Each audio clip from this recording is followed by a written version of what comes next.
মাঝে মধ্যে কিছু জিনিস নিয়ে এত পরিমাণে বিপদে পড়ি যা বলার বাইরে। সেই বিপদ থেকে কিভাবে রক্ষা পেলাম সেটাই আপনাদের মাঝে আজকে শেয়ার করবো। এই মুড়িগুলো একদম তেরানো, মানে নেতিয়ে গিয়েছে, লাস্টের দিকের মুড়ি বারবার প্যাকেট খোলার পরে এই মুড়িগুলো একদম নেতিয়ে গেছে। এগুলো এমনিতে খেতে একদম ভালো লাগে না, তাই এগুলো দিয়ে আমি আজকে মুড়ির পায়েস বানালাম। হ্যালো ভিউয়ার্স, আসসালামু আলাইকুম, সবাই কেমন আছেন? আশা করি সবাই ভালো আছেন। তার জন্য আজকে প্রথমে এই মুড়িগুলো নিয়ে নিলাম।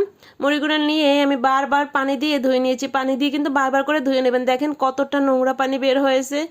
ধুয়ে একটা জালিতে পানিটা ঝরিয়ে নিতে রাখবেন। তারপরে একটা পাতিলে আপনি দুধ, আমি এখানে গরুর দুধ ব্যবহার করেছি, আপনারা চাইলে যে কোনো দুধই ব্যবহার করতে পারেন।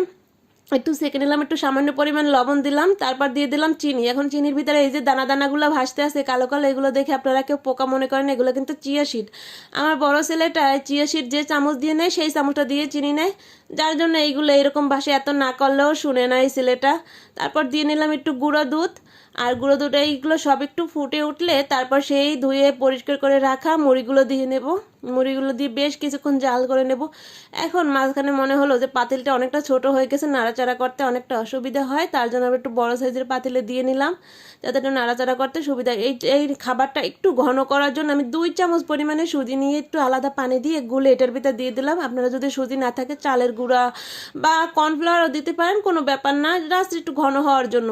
তারপরে আর কোনো কাজ না, এখানে একটু ফাঁকে আমি কিশমিশ দিয়েছিলাম, কিন্তু ভিডিওটা কোথা থেকে জানি স্কিপ হয়ে গিয়েছে। তারপরে এই যে আপনার যতটুকুনি ঘনত্ব খাবেন সেই পরিমাণে উঠিয়ে নেবেন। কেমন লাগলো ভিডিওটা সেটাও সবাই জানাবেন। একদম মুড়ি দিয়ে ইউনিক একটা রেসিপি, মুড়ির পায়েস।